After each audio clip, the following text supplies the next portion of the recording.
بسم اللہ الرحمن الرحیم۔ حسب معمول آج کی بات کے ساتھ عابد اوان حاضر ہے۔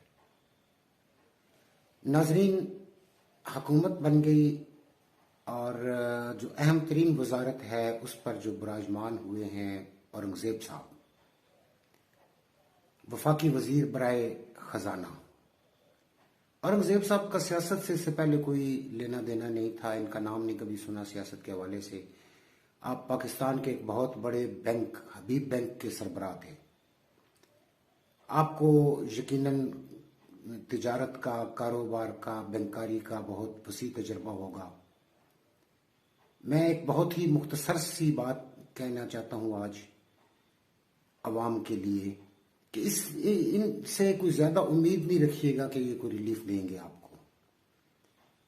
کیونکہ ایک تو ان کا سیاست سے کوئی تعلق نہیں ہے، ان کو نہیں پتا کہ ایک سیاستدان کو فیصلے کیسے کرنے ہوتے ہیں۔ یہ خالص ٹیکنوکریٹ ہیں، کاروباری آدمی ہیں، بینکار ہیں، اور پھر جس بینک کے یہ سربراہ رہے ہیں وزیر بننے سے پہلے، یقیناً وہ بینک بہت بڑا منافع کماتا ہوگا سالانہ، گرو کرنے والا بینک ہے، بہت بڑا بینک ہے۔ لیکن اس کے جتنے بھی اکاؤنٹ ہولڈر میں نے آج تک دیکھے ہیں وہ روتے ہوئے، چیختے ہوئے، چلاتے ہوئے نظر آئے ہیں۔ حبیب بینک میں اکاؤنٹ کھلوانے والا آدمی ضرور پچھتا رہا ہوتا ہے۔ میں نے اسلام آباد میں دیکھا ہے، لاہور میں دیکھا ہے، چکوال میں دیکھا ہے، ملتان میں دیکھا ہے۔ میرے جتنے جاننے والے آج تک حبیب بینک کے اکاؤنٹ ہولڈر بنے ہیں وہ روتے چیختے ہوئے نظر آئے ہیں۔ حبیب بینک ہر وہ کام کرتا رہا ہے اب تک جو اس کے کلائنٹس کو مشکلات سے دوچار کرے۔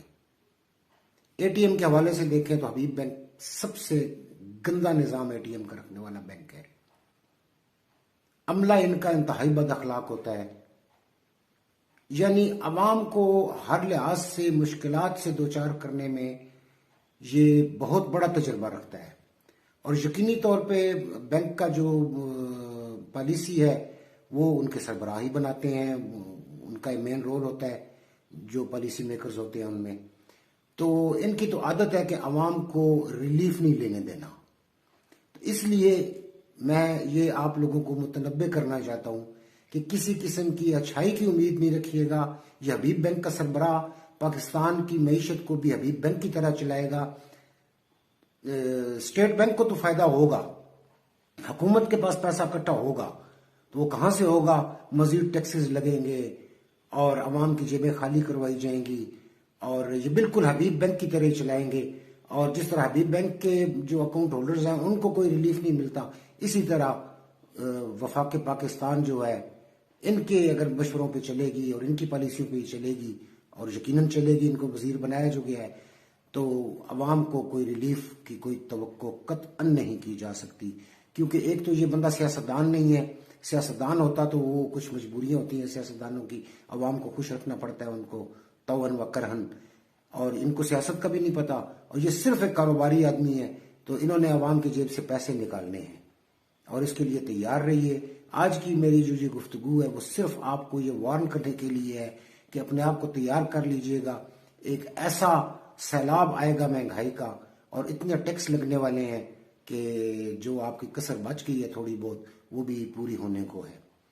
تو اپنے آپ کو ذہنی طور پہ تیار رکھیے گا۔ آج کی میری گفتگو کا مقصد صرف یہ ہے کہ ایک یوں سمجھیں کہ ایک جلاد آپ پہ بٹھا دیا گیا ہے، یہ جو وفاقی وزیر ہے، ورنہ ان کے پاس اسحاق ڈار صاحب ایک تجربہ کار آدمی تھے، بہترین انسان تھا، نہیں بنایا، اس کو وزیر خارجہ بنا دیا انہوں نے۔ مفتاح اسماعیل کو یہ منا کے لا سکتے تھے واپس، اور وہ بھی نہیں ہے۔ اور بھی کئی لوگ ہیں ان کے پاس جو معیشت کو سمجھتے ہیں، لیکن یہ خاص بندہ حکومت سازوں کو کوئی مجبوری ہوئی ہوگی یقینی طور پہ کہ اس کو لگایا ہے، کسی کا دباؤ ہوگا یا جو بھی ہے، ورنہ حکومت تو نہیں چاہے گی کہ عوام کو تنگ کریں، لیکن انہوں نے ایسا بندہ لگایا ہے تو کسی مجبوری کے تحت ہی لگایا ہوگا۔ تو بس اپنے آپ کو تیار رکھیے گا کہ آپ پر ایک مہنگائی کا بہت بڑا طوفان آنے والا ہے۔ اللہ ہم سب کی مدد کرے۔ آج تک کے لیے یہی کافی ہے، جو میں نے کہنا تھا کہہ دیا۔ سمجھدار لوگ میری بات کو سمجھ گئے ہوں گے۔ اللہ حافظ۔